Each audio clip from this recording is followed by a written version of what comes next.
আমি বলছি, হে আল্লাহ, আমার জীবনের সমস্ত হায়াতটুকু নিয়ে বেগম খালেদা জিয়াকে আপনি বাঁচিয়ে নেন, আমার সমস্ত হায়াতটুকু নিয়ে নেন। আপনি বিশ্বাস করেন, আমি যে কত কত দোয়া অনুষ্ঠানে আমি অংশগ্রহণ করেছি, কত দোয়া অনুষ্ঠানে প্রধানমন্ত্রী ছিলেন বেগম খালেদা জিয়া, করোনাক্রান্ত ছিল। আমরা কান্নাকাটি করে বলেছি, আল্লাহ বেগম খালেদা জিয়াকে দোয়ার বরকত যেন ভালো করে না দেন, যেহেতু এদের চিকিৎসা নেই, সরকার চিকিৎসা বিদেশে দিয়ে দিচ্ছেন না, আপনার একেবারে খোদ রহমত নাজির করেন তার উপর। আপনি যদি তাকে আমাদের মাঝে না রাখেন, আমরা ইমান হারা হয়ে যাব। কোটি কোটি পৃথিবী সৃষ্টি হওয়ার পর এত কোটি কোটি মানুষ একজন মানুষের জন্য দোয়া করে নাই, এত কোটি কোটি মানুষ। এটাই বলতাম, এত কোটি কোটি মানুষ যারা দোয়া করছেন, ওনাকে যদি আমাদের মাঝে নিয়ে যান, আমরা ইমানহারা হয়ে যাবো। আমরা কোনোদিন আপনাকে দুই হাত তুলে বলুন আল্লাহ আমাদেরকে রক্ষা করেন, বা আমরা এটা চাই সেটা চাই, আমরা কোনোদিনও বলবো না। আর আবার যখন অসুস্থ তখন আবার এরকম। তো এই জন্য বলি যে আল্লাহ পাক রক্ষা করেছেন, বিএনপি সঠিক পথে আছে, আমরা মিথ্যা আশ্রয় আমরা নেই। তাই আগামীকাল আল্লাহ রহমতে উনি বিদেশে যাবেন, আশা করি উনি বিদেশে চিকিৎসা নিয়ে সুস্থ হয়ে আমাদের মাঝে আবার ফিরে আসবেন। এই সফরে আসলে দীর্ঘ 7 বছর পরে তার ছেলে তারেক রহমানের সঙ্গেও তার দেখা হবে। এই সফর চিকিৎসার পাশাপাশি রাজনৈতিকভাবে কী ধরনের গুরুত্বপূর্ণ বলে মনে হয় আপনার কাছে? আমাদের তো আমরা বারবার বলেছি, ওনার সুস্থতা ছিল আমাদের কাছে সবচেয়ে গুরুত্বপূর্ণ।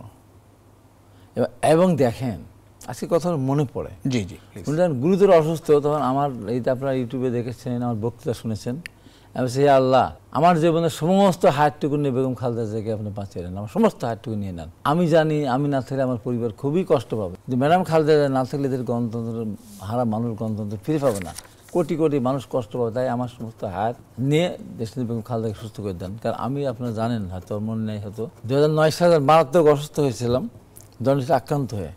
আমার 1 কোটি টাকা খরচ করে বিদেশ যাওয়ার আমার কোনো ব্যবস্থা ছিল না। আমার জমি জমা বিক্রি করলে 1 কোটি টাকা হতো না। আমার বাবার সম্পত্তি বলছি আর কি, সেটা সব কিছু, গ্রামের জমিতে দাম বেশি না।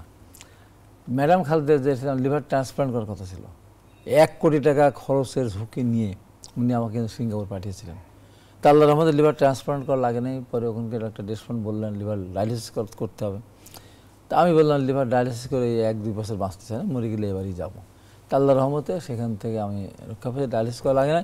আমার চিকিৎসার সমস্ত ব্যয়ভার, তখন মানে 1,50,000 টাকা খরচ হয়েছিল। আমার কাউসার হেলেন খানের হাজব্যান্ড গিয়েছিল, ওর হাত দিয়ে খরচ হয়েছে। এবং আমার সমস্ত চিকিৎসার ব্যবস্থা করেছেন আমার দেশে। আমি হাসপাতালে ছিলাম, আমি মডার্নে ছিলাম, 1টি টাকা আমার লাগে, সমস্ত টাকা উনি আমার পেছনে ব্যয় করেছেন। তাই আমি আল্লাহকে, আল্লাহ, উনি যদি আমাকে আমার পেছনে এত লক্ষ লক্ষ টাকা ব্যয় না করতেন, হয়তো আমাকে অনেক আগে পৃথিবী ছেড়ে চলে যেতে হতো। আপনার হায়াতের মালিক ঠিক আছে, চিকিৎসা দেয়, আমার হায়াত নেই, উনি হায়াত দেন। তা আল্লাহ পাক আমাদের কথা শুনেছে, আমাকে অনেক, আপনি এত বড় কথা বললেন, আল্লাহ পাক কবুল করেন, করলে করুক,